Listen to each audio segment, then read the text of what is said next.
이혼을 통보하는 게 사실 법적으로는 어떤 의미가 없어서 당신 내 일부러 이혼이야 뭐 이러고 오는 경우는 사실 없겠죠. 어색하게 이혼 얘기가 좀 나오다가 상담원 오시는 경우가 더 많은 것 같긴 하다. 일단 같이 살고 있는 경우도 꽤 있어요. 특히 자녀도 있고, 그리고 자녀가 없다고 하더라도 갑자기 하루아침에 내가 이 집을 나가가지고 뭐 다른 데 어디를 살려고 한다라고 하면 현실적인 문제가 생기죠. 네, 그래서 같이 살면서 이혼소송 하는 경우 있고, 이혼소송 하면서 서로 조심해야 될 거는, 그러니까 새로운 귀책 사유를 만들어내지 않는 게 중요하겠죠. 뭐 폭언이나 욕설을 한다라든지, 뭐 폭행을 한다라든지, 아니면 그 이혼의 귀책 사유로 상대방이 주장하고 있는 그 사유를 내가 또 하고 있다라든지, 그런 게 쌓이게 되면은 새롭게 더 추가적인 주장을 상대방이 할 수 있을 테니까 귀책 사유에 당연히 영향을 미치게 되고 위자료가 증액될 수 있는 여지가 생깁니다. 그런 행동은 조심해야 되는데 거의 99%는 다 조심을 알아서 잘 하십니다. 단 한 가지만 빼고, 만약에 둘 중에 한 분이 또는 둘 다 이제 다른 여성 또는 다른 남성을 만나고 있는 상황이다. 이거는 참기가 좀 어려우신가 봐요. 사실 내가 이런 상대방의 외도를 주장했었는데 나도 외도하고 있는 걸로 돼서 이혼이 되기 전까지는 서로 부부인 건 맞고 정조 의무를 지켜야 되고 부정행위를 하지 않아야 되는 거는 이제 명확하기 때문에, 내가 상대방의 외도 때문에 이렇게 이제 이혼소송 하고 있는데 나도 걸려가지고 이제 나도 반소당하거나 위자료를 청구당했다라고 하면은 서로 이제 위자료 주고받지 않고 이혼될 수 있으니까 그런 점 조심해야겠죠. 근데 뭐 어쨌거나 증거 수집은 당연히 할 수 있고, 그러니까 굳이 이혼한다고 말을 할 필요가 사실 없어요. 특히 이제 뭐 상간소송이 수반된 그런 이혼소송의 경우에는 그 소장이 상대방한테 가기까지 대략 3, 4주 정도는 걸리거든요. 근데 그러면 또 3, 4주 정도 그 증거를 내가 채집할 시간이 있는 건데, 나 당신 바람 피는 거 봤어? 내가 이혼소송 할 거야 라고 하면 조심 당연히 하겠죠. 그래서 만약에 증거 수집이 좀 더 하고 싶다라고 하면은 굳이 이혼소송 하겠다라는 말 상대방한테 안 하고 하시는 게 더 낫고, 뭐 그냥 대놓고 바람을 피는 경우도 있을 수 있어요.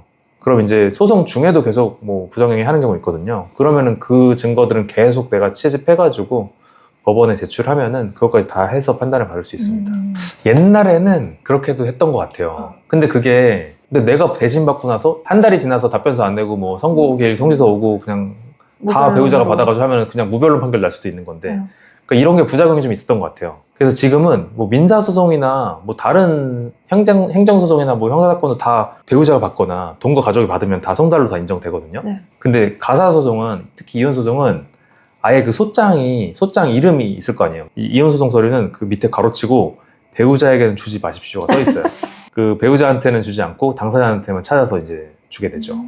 그렇게 해서 뭐 한두 번 안 되다 보면은 뭐 직장을 알면 직장에다가 이제 송달 장소 변경해서 할 수 있는 것이고, 그러니까 이혼 소송 중에 어떤 판결이 안 난 상황에서 남편이 내 애를 데려가면 어떡하죠? 사실 현실적으로 그리고 법률적으로 공동친권자예요. 그러니까 친권이라고 하는 거는 내가 그 미성년자의 어떤 권리를 대신 다 행사할 수 있다는 거거든요. 실생활에서는 뭐 학교를 어디 진학하느냐부터 뭐 병원 진료나 수술을 받게 할 수 있는 권리가 친권자한테 다 있는 거예요. 그래서 친권자, 양육자가 그래서 공동인 겁니다. 공동이라서 내가 만약에 애를 데리고 있었는데 집 나간 남편이 애기를 데려갔다, 어떤 뭐 불법적인 방법이, 폭력적인 방법이 없이 데려갔다라고 하면 그거를 막을 수 있는 방법은 또 없어요. 법적으로는 친권자, 양육권자가 누구다라고 정해져 있는 게 없기 때문에, 공동이기 때문에. 자식 데리고 간 거에 대해서 뭐 형법 형사적인 제재라든가 그런 걸 할 수는 없는 거예요? 그 아이를 뭔가 유기하거나 학대하기 위해서 데려갔다라고 하면 그 죄로 이제 처벌을 당연히 받는 건데, 이제 부부 사이의 불화로 인해서 별거하는 과정에서 그렇게 되었다라고 하면은 사실 그거를 뭐 형사적으로 제재하거나 할 수 있는 건 없기는 해요. 부부가 따로 살게 될 것이고, 그럼 애들은 미성년이니까 둘 중에 한 명 따라가서 살 수밖에 없는데 같이 안 살면은. 그러면 이제 그건 자연스러운 현상이라서 그거는 뭐 제재할 수는 없어요. 그래서 제가 조언을 많이 드리는 부분은, 만약에 내가 친권 양육권을 내가 가져가야겠다 이혼 소송에서 라고 하시면, 되도록이면 아이를 상대방한테 뭐 이런 말 하긴 좀 그래서 빼앗기면은 좀 안 된다라는 말씀을 드리고, 그리고 가장 좀 탈취가 쉬운 곳이 이제 어린이집이에요. 어린이집에 아빠가 데리러 가가지고 오늘은 내가 퇴원시키겠다, 하원시키겠다 이렇게 해가지고 데려가서 그 다음날부터 어린이집을 안 보내는 거야. 그럼 이혼소송 끝날 때까지 그냥 아빠가 데려오고 있어 버리면 한 6개월, 7개월 동안 그냥 아빠가 양육자가 되어버리는 그런 상황이 되는 거죠. 네.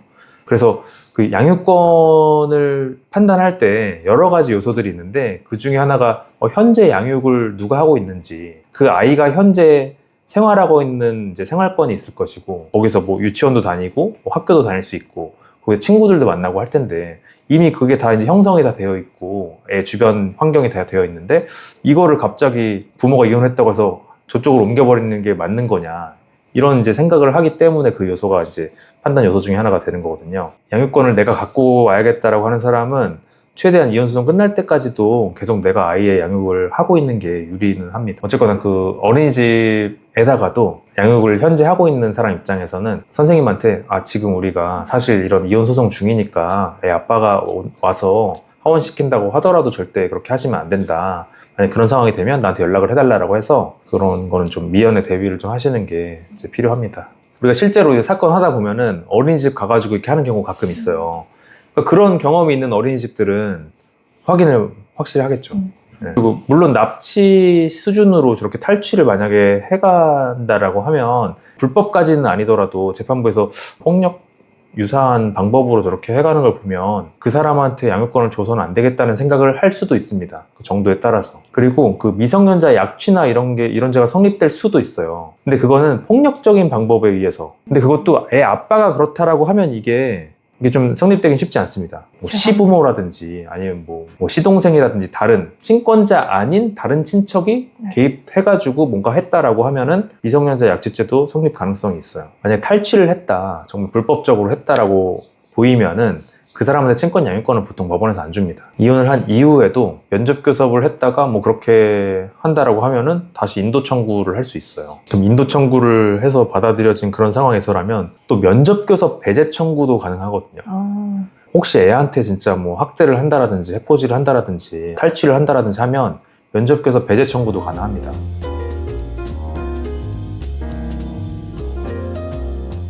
그 부부가 같이 사는 중에 이혼 소송을 하는 경우에 애가 없는 경우 그런 말씀 많이 하세요. 원래 생활비를 내가 남편한테 받았는데 소송 진행하는 중에는 생활비가 끊겼다, 뭐 카드 막혔더라, 그럼 나 부양료 청구해야 되는 거 아니냐라고 이제 하시는데, 남자와 여자는 사실 동등한 부양 의무를 기본적으로 부담하긴 하거든요. 부부 사이에서 몸에 뭐 불편함이 있다라든지 어떤 노동력이 없다, 뭐 이런 경우가 아니라면 사실 뭐 법적으로는 어떻게 하기는 어렵다라고 보셔야 되고, 그 자녀가 있으면 자녀가 쓰는 돈은 같이 해야 될 거 아니에요. 그리고 당장 뭐 주부였던 사람이 돈을 벌 수는 없을 테니까 그런 경우에는 어쩔 수 없이 내가 뭐 마이너스 통장을 하든지 아니면 뭐 대출을 받든지 해가지고 일단 융통을 해서 쓰고, 마이너스 된 대출 부분에 대해서도 이거 재산 분할해야 됩니다, 양육비를 썼습니다, 이렇게 주장할 수 있어요.